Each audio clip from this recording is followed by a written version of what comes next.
जय हिंद दोस्तों एक बार फिर से आप सभी का स्वागत है हमारी इस ज्ञान की दुनिया में। दोस्तों आज के हमारे इस वीडियो में हम बात करेंगे खांडल विप्र ब्राह्मणों के बारे में। लेकिन उससे पहले अगर अभी तक आपने हमारे इस चैनल को सब्सक्राइब नहीं किया है तो चैनल को पहले ज़रूर सब्सक्राइब कर लें।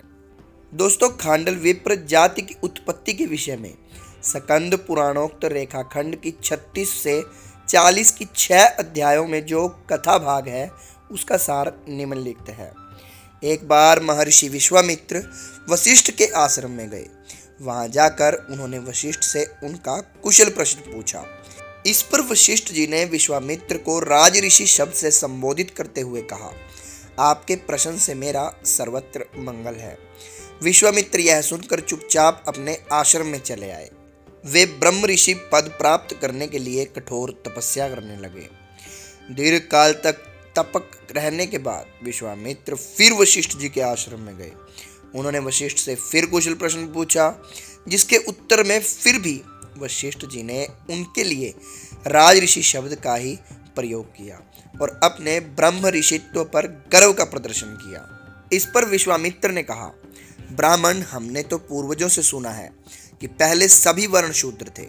संस्कार विशेष के कारण उनको द्विज संज्ञा प्राप्त हुई। ऐसी स्थिति में ब्राह्मण और क्षत्रिय में क्या भेद है? आपको ब्राह्मण होने का यह अभिमान क्यों है? ब्राह्मण मुख से और क्षत्रिय भुज से उत्पन्न हुआ, इसलिए इन दोनों में भारी भेद है। वशिष्ठ का उत्तर था।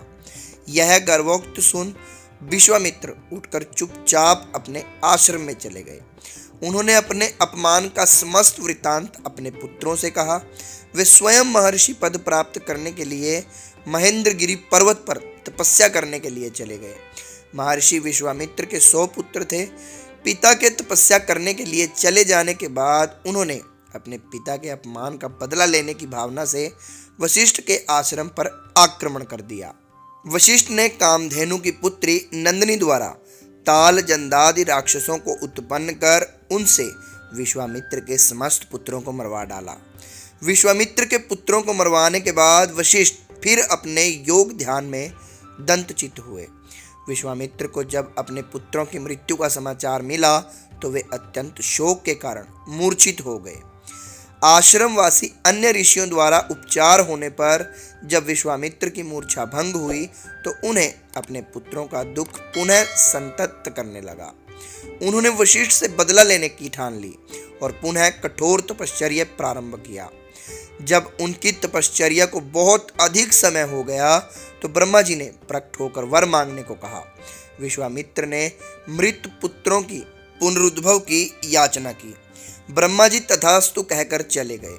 ब्रह्मा जी के चले जाने के बाद विश्वामित्र ने वारक्ष की सृष्टि की रचना आरंभ कर दी। इससे देवता लोग घबरा उठे। देवताओं ने ब्रह्मा जी से प्रार्थना की, महाराज, यह नियति का विधान परिवर्तित हो रहा है, आप इस अनर्थ को रोकिए। ब्रह्मा जी पुनः विश्वामित्र के आश्रम में गए। उन्होंने ऋषि विश्वामित्र को समझाया कि आप जैसे बहुत ऋषि हो गए हैं, किंतु किसी ने भी विधि का विधान परिवर्तन करने का दुस्साहस नहीं किया।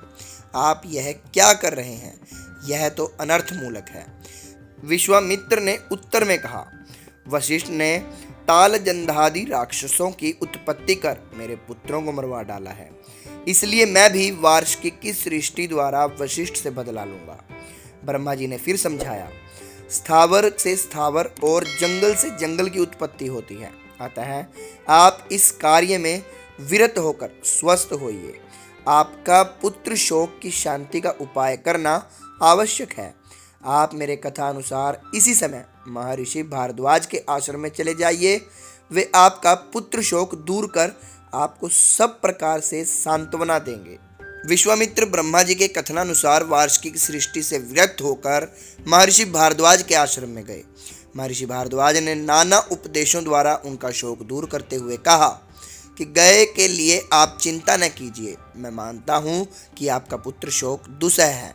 इसके लिए मैं उचित समझता हूँ कि आप मेरे इन 100 मानस पुत्रों को अपने साथ ले जाइए। ये आपका पिता के समान आदर करेंगे और सर्वदा आपकी आज्ञा में रहेंगे। विश्वामित्र ने महर्षि भारद्वाज का कहना मान लिया।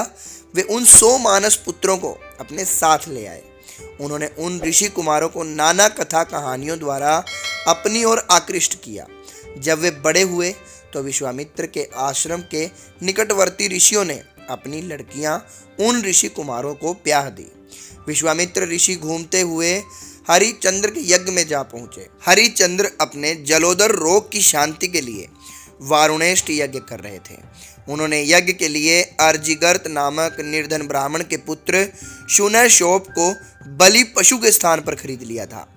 अजिगर्त महानिर्धन था। निर्धनता के कारण वह अपनी बहुसंतति का भरण पोषण करने में भी असमर्थ था। अपने पुत्र शूनशोप को रुपये के लोभ में उसने बेच डाला था। शूनशोप अपनी मृत्यु निकट देखकर घबरा रहा था। वह विश्वामित्र की बहन का पुत्र था। शूनशोप ने विश्वामित्र को देखते ही उनसे अपने छुटकारे की प्रार्थना की। विश्वामित्र ने शूनशोप को वेद की ऋचाएं बतलाई, जिनके प्रभाव से बलिदान हुआ शूनशोप बच गया। यज्ञ समाप्ति के बाद जब सब लोग चले गए तो विश्वामित्र ने शूनशोप को आकाश से उतारकर हरिश्चंद्र के सभासदों को दिखलाया। सभी लोग आश्चर्यचकित रह गए। इसके बाद विश्वामित्र शूनशोप को अपने साथ ले आए। घर आकर उन्होंने अपने पुत्रों से समस्त वृत्तांत कहा और उन्हें उपदेश दिया कि शूनशोप तुम्हारा भाई है, तुम इसे अपने बड़े भाई के समान समझो और इसका आदर करो। यह भी मेरा पुत्रक होगा, तुम्हारे समान यह भी मेरे धन में दाय भाग का अधिकारी होगा। इस पर विश्वामित्र के वे 100 मानस पुत्र 2 पंक्तियों में विभक्त हो गए। बड़े 50 एक और थे, छोटे 50 दूसरी पंक्ति में थे। पहली पंक्ति वालों से जब ऋषि ने यह प्रश्न किया तो उन्होंने शूनशोप को अपना बड़ा भाई मानना अस्वीकार कर दिया। इस पर महर्षि विश्वामित्र अत्यंत क्रुद्ध हुए। उन्होंने अपने बड़े 50 पुत्रों को शाप देकर मलेच्छ बना दिया। इसके बाद महर्षि विश्वामित्र ने अपने छोटे पुत्रों से प्रश्न किया, तुम लोग इसे अपना बड़ा भाई समझोगे या नहीं? छोटे 50 पुत्र, जिनमें प्रमुख महर्षि मधुछंद थे, ऋषि के शाप से भयभीत हो गए थे। उन्होंने तत्काल ऋषि का उपदेश सहर्ष स्वीकार कर लिया। ऋषि विश्वामित्र भी अपने पुत्रों की अनुशासनशीलता से प्रसन्न हो गए। उन्होंने अपने इन 50 पुत्रों का धन्यवाद पुत्रवान होने का आशीर्वाद दिया। ऋचिक के पुत्र और जमदग्नि के पुत्र परशुराम ने अपने पिता जमदग्नि की आज्ञा से अपनी माता और भाइयों का सिर काट डाला था, जिसके प्रायश्चित स्वरूप उन्होंने पैदल पृथ्वी पर्यटन किया था। समस्त पृथ्वी का पर्यटन करने के बाद वे अपने पितामह ऋचिक ऋषि के आश्रम में गए। कुशल प्रश्न के बाद परशुराम ने अपनी 21 बार की ज्ञातीय विजय की कहानी अपने पितामह को कह सुनाई, जिसे सुनकर ऋषि ऋचिक अत्यंत दुखी हुए। उन्होंने अपने पौत्र परशुराम को समझाया कि तुमने यह काम ठीक नहीं किया, क्योंकि ब्राह्मण का कर्तव्य क्षमा करना होता है। क्षमा से ही ब्राह्मण की शोभा होती है। इस कार्य से तुम्हारा ब्राह्मणत्व का ह्रास हुआ है। इसकी शांति के लिए अब तुम्हें विष्णु यज्ञ करना चाहिए। अपने पितामह की आज्ञा मानकर परशुराम ने प्रसिद्ध लोहारगल तीर्थ में विष्णु यज्ञ किया। परशुराम के उस यज्ञ में कश्यप ने आचार्य और वशिष्ठ ने अधुर्वय का कार्य उत्पन्न किया। लोहारगल स्थल माला पर्वत नामक पर्वत शिखर पर आश्रम बनाकर रहने वाले मानसोत्पन्न मधुछंदादि ऋषियों ने उस यज्ञ में ऋत्विक का कार्य निष्पादन किया। यज्ञ समाप्ति के बाद परशुराम ने सभी साभ्यों का यथा योग्य आदर सत्कार कर यज्ञ की दक्षिणा दी। यज्ञ के ऋत्विक मानसोत्पन्न मधुछंदादि ऋषियों ने यज्ञ की दक्षिणा लेना अस्वीकार कर दिया। इससे परशुराम का चित्त प्रसन्न न हुआ। उन्होंने आचार्य कश्यप से कहा, निमंत्रित मधुछंदादि ऋषि यज्ञ की दक्षिणा नहीं लेना चाहते थे। उनके दक्षिणा न लेने से मैं अपने यज्ञ को असंपूर्ण समझता हूँ। अतः आप उन्हें समझाइए कि वे दक्षिणा लेकर मेरे यज्ञ को संपूर्ण करें। कश्यप ने मधुछंदादि ऋषियों को बुलाकर कहा, आप लोगों को यज्ञ की दक्षिणा ले लेनी चाहिए, क्योंकि यज्ञ की दक्षिणा लेना आवश्यक है। दक्षिणा के बिना यज्ञ असंपूर्ण समझा जाता है। आप लोगों को दान लेने में वैसे भी कोई आपत्ति नहीं होनी चाहिए। केवल एक ब्राह्मण वर्ण ही ऐसा है जो केवल दान लेता है। अन्य वर्ण दान देने वाले हैं, लेने वाले नहीं। इसके साथ साथ यह भी विशेष बात है कि यह राजा ब्राह्मण कुल का पोषक है, इसलिए इसकी दी हुई दक्षिणा ग्रहण कर आप लोग उसको प्रसन्न करें। यदि आप यज्ञ दक्षिणा नहीं लेना चाहते तो आप भी अन्य प्रजाओं के समान राजा को राज्य कर दिया करे। कश्यप की इस युक्त बात को मधुचंदादि ऋषियों ने मान लिया। कश्यप ने परशुराम को सूचित किया कि मधुचंदादि ऋषि यज्ञ की दक्षिणा लेने को तैयार हैं। उस समय परशुराम के पास एक सोने की वेदी को छोड़कर कुछ नहीं बचा था। वे अपना सर्वस्व दान में दे चुके थे। उन्होंने उस वेदी के 7 खंड टुकड़े किए, फिर 7 खंडों के 7 भाग कर प्रत्येक ऋषि को एक एक खंड दिया। इस प्रकार सुवर्ण वेदी के 49 खंड 49 ऋषियों को मिल गए, किंतु मानसोत्पन्न मधुचंदादि ऋषि संख्या में 50 थे, इसलिए एक ऋषि को देने के लिए कुछ न बचा तो सभी सभ्य चिंतित हुए।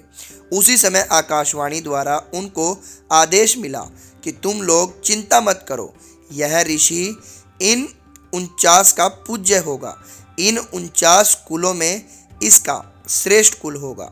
इस प्रकार यज्ञ की दक्षिणा में यज्ञ की ही सोने की वेदी के खंड ग्रहण करने से मानसोत्पन्न मधुचंदादि ऋषियों का नाम खंडल अथवा खांडल पड़ गया। ये ही मधुचंदादि ऋषि खांडल विप्र या खांडेलवाल ब्राह्मण जाति के प्रवर्तक हुए। इन्हीं की संतान भविष्यत में खांडल विप्र या खंडेलवाल ब्राह्मण जाति के नाम से प्रसिद्ध हुई। तो दोस्तों, ये था हमारा आज का वीडियो जिसमें हमने आपको बताया खांडल विप्र ब्राह्मणों के बारे में। अगर आपको वीडियो पसंद आया हो तो वीडियो को लाइक करें, शेयर करें और हमारे चैनल को ज़रूर सब्सक्राइब कर लें। जल्द ही मिलेंगे आपको फिर से एक और नए वीडियो के साथ। तब तक के लिए जय हिंद, जय भारत।